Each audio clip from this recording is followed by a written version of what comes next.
In 2018, the most popular K-pop group in the world walked up on a stage that was unlike most other stages they've stood on before. They weren't there to perform one of their chart-topping hits or to address a crowd of eager fans. There weren't any large stadium lights or high-output sound systems.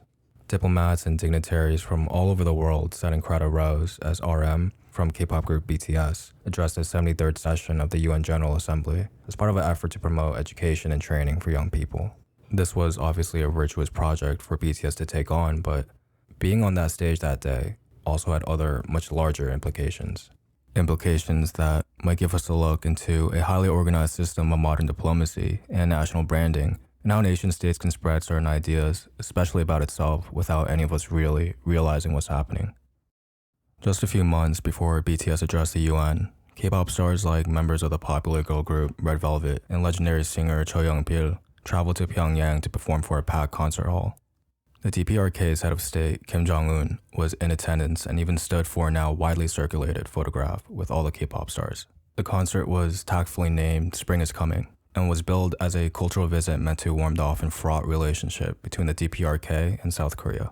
It was a fascinating event, not only because it was the first South Korean concert to take place in the DPRK since 2005, but also because we were able to see two historically bound nation-states openly recognizing and using culture as a tool of statecraft. Just like the UN speech by BTS, this concert showed us, especially those of us in the West who aren't used to seeing such an intimate commingling between culture and the state, the true impact of culture on how the world operates. How culture doesn't just entertain, but help shape the material reality of our lives.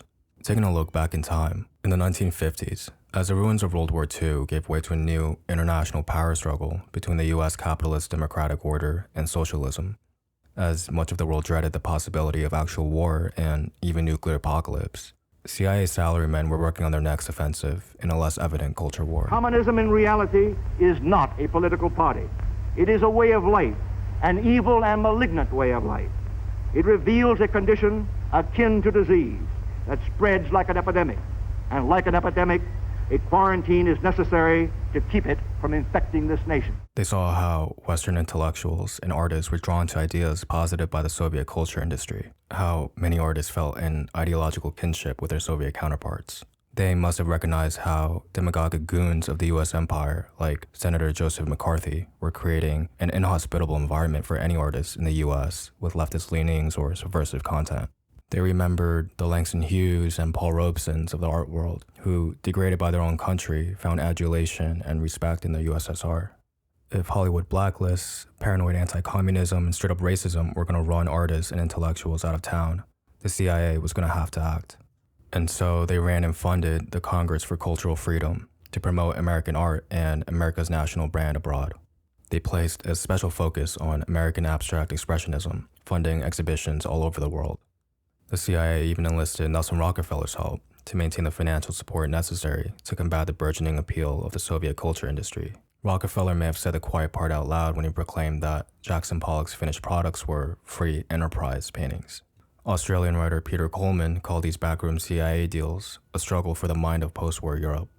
It was that and so much more.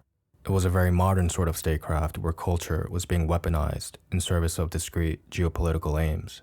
De Kooning's smears of color on stretched canvas and Pollock's infamous drip paintings provided the function of promoting certain ideas of Western liberal democracy, American artistic freedom, and by contrast, the Soviet culture industry.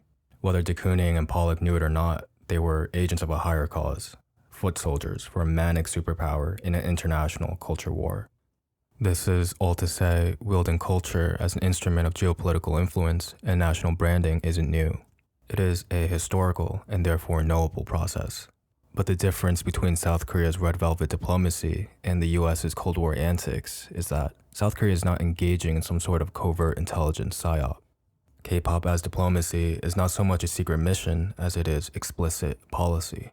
Something many of us Americans wouldn't understand is that nation-states tend to have a ministry of culture, government agencies whose sole function is to support and promote the cultural industry of their country. South Korea has its Ministry of Culture, Sports, and Tourism. There's no question that the bigwigs running the show in South Korea recognize the immense geopolitical and economic potential of the country's pop cultural products and artists. In 2017, South Korean President Moon Jae-in paid a diplomatic visit to Indonesia, during which the Indonesian first daughter also had her wedding. President Moon gave a signed copy of EXO's album as a wedding gift. In 2019, the South Korean ambassador to the Philippines presented Rodrigo Duterte with a BTS album as a symbol of cultural cooperation. EXO and actress Song Hye-kyo even accompanied President Moon to the Korea-China Economic and Trade Partnership event. That was the president's first official state visit to China. In December of 2020, South Korea's National Assembly passed a revision to the Military Service Act.